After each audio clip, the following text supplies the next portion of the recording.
আজকের এই ঐতিহাসিক বিশ্লেষণে আমরা ইতিহাসের অত্যন্ত গুরুত্বপূর্ণ এবং অসাধারণ এক ব্যক্তিত্বের জীবনের গভীরে প্রবেশ করতে যাচ্ছি। তিনি হলেন হজরত জুবাইর ইবনে আওয়াম রা। আমাদের আজকের এই আলোচনাটি পরিচালিত হবে সম্পূর্ণভাবে তার জীবনের প্রামাণ্য দলিলের উপর ভিত্তি করে। তার জন্ম, ইসলাম গ্রহণ, বদর, উহুদ ও খন্দক যুদ্ধে তার বীরত্ব এবং সবশেষে তার শাহাদাতের ইতিহাস। কিভাবে একজন মানুষ তার অদম্য সাহস দিয়ে ইতিহাসের পাতায় অমর হয়ে আছেন, সেটাই আজ আমরা ধাপে ধাপে জানব। শুরুতেই এই কথাটা একটু ভাবুন তো। স্বয়ং হজরত মোহাম্মদ সাল্লাল্লাহু আলাইহি ওয়াসাল্লাম বলেছিলেন, প্রত্যেক নাবীর একজন সহকারী থাকে, আর আমার সহকারী হল জুবায়ের। এই একটি বাক্যই আসলে প্রমাণ করে দেয় তিনি কতটা বিশ্বস্ত এবং অপরিহার্য ছিলেন। কতটা নির্ভরযোগ্য হলে কাউকে নিজের সহকারী হিসেবে ঘোষণা করা যায়, তাই না? ইসলামের ইতিহাসে এমন নিবেদিত প্রাণ ব্যক্তিত্ব সত্যি খুব বিরল। এই অসাধারণ মানুষটির অবদান পুরোটা বুঝতে হলে আমরা তার জীবনটাকে মূলত এই ৫টি ভাগে ভাগ করে আলোচনা করব। তার জন্ম ও প্রারম্ভিক জীবন, ইসলাম গ্রহণ ও নির্যাতন, যুদ্ধক্ষেত্রে তার বীরত্ব, বিশেষ মর্যাদা এবং সবশেষে তার শাহাদাতের ঘটনা। আচ্ছা, প্রথমেই চলুন ফিরে যাই মক্কায়, তার প্রারম্ভিক জীবনের দিনগুলোতে। মক্কায় জন্ম নেওয়া জুবাইর রাদিয়াল্লাহু ছিলেন নবীজির ফুফাতো ভাই। তার ফুফু ছিলেন সাফিয়া বিনতে আব্দুল মুত্তালেব। জানেন, একদম শুরুর দিকে যারা ইসলাম গ্রহণ করেছিলেন তিনি ছিলেন তাদেরই একজন। খুব অল্প বয়সেই তিনি ইসলাম গ্রহণ করেন। ইতিহাস ঘাটলে দেখা যায় তার ফুফু সাফিয়া কিন্তু তাকে বেশ কঠোরভাবেই বড় করেছিলেন, যেন ভবিষ্যতে তিনি একজন অপ্রতিরোধ্য এবং অকুতভয় যোদ্ধা হিসেবে গড়ে উঠতে পারেন।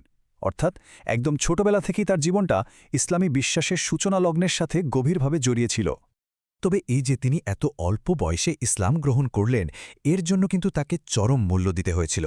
শুরু হয় এক তীব্র কষ্টের অধ্যায়।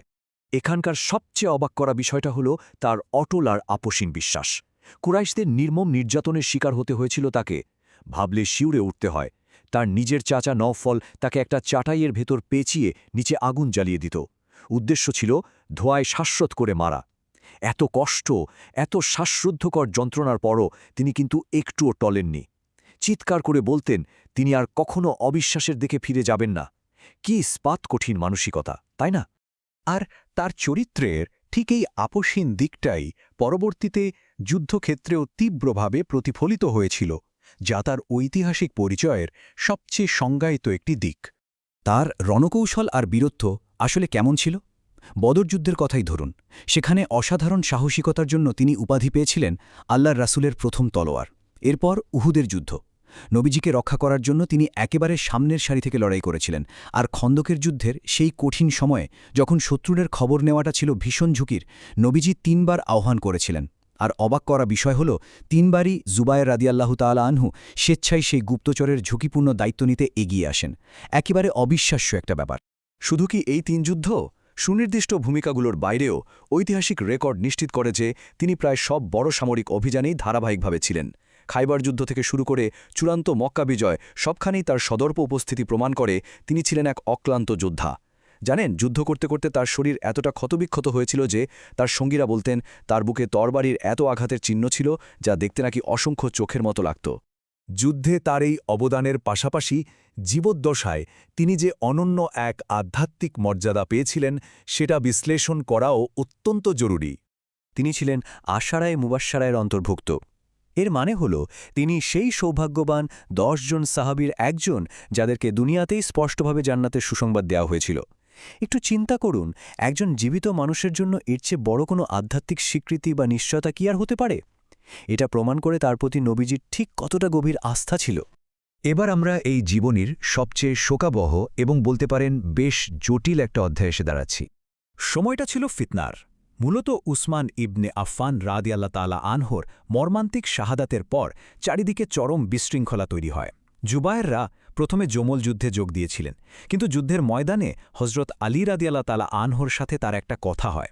আলী রাদিয়াল্লাহু তাআলা আনহু তাকে নবীজির একটা পুরনো সতর্কবাণীর কথা স্মরণ করিয়ে দেন। আর সাথে সাথেই জুবায়েররা বুঝতে পারেন যে ভাইয়ে ভাইয়ে এই লড়াই একটা মর্মান্তিক ভুল। তিনি এতই নীতিবান ছিলেন যে নিজের ভুল বুঝতে পেরে কোনো সংঘাত শুরু হওয়ার আগেই রণক্ষেত্র থেকে নিজেকে পুরোপুরি সরিয়ে নেওয়ার সিদ্ধান্ত নেন। আর তারপরই আসে সেই মর্মান্তিক ৬৫৬ খ্রিস্টাব্দ। মুসলিমদের রক্তপাত এড়াতে তিনি তো যুদ্ধ থেকে সরে দাঁড়িয়েছিলেন, কিন্তু তাকে অনুসরণ করা হয় ওয়াদি আল সিবা নামক একটা জায়গায় তিনি যখন বিশ্রাম নিচ্ছিলেন বা হয়তো নামাজ পড়ছিলেন, ঠিক সেই মুহূর্তে চরম কাপুরুষোচিতভাবে তাকে পেছন থেকে হত্যা করা হয়। মানে কোনো লড়াইয়ে অংশ না নেয়া অবস্থাতেই এই মহান বীরকে শহীদ হতে হল। তার পুরো জীবনের দিকে যদি আমরা ফিরে তাকাই কি দেখতে পাই? একজন অদম্য সাহসী যোদ্ধা, নবীজির ভীষণ ঘনিষ্ঠ একজন সহচর।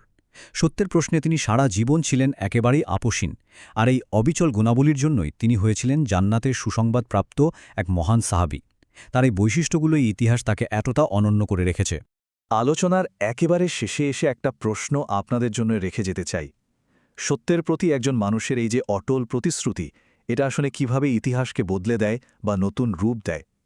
হজরত জুবাইর ইবনে আওয়াম রাদিয়াল্লাহু তাআলার জীবন আমাদের ঠিক সেটাই শেখায়, কিভাবে শত প্রতিকূলতার মাঝেও মাথা উঁচু করে নিজের বিশ্বাসে অটল থাকতে হয়। ব্যাপারটা সত্যিই ভাবায়, তাই না?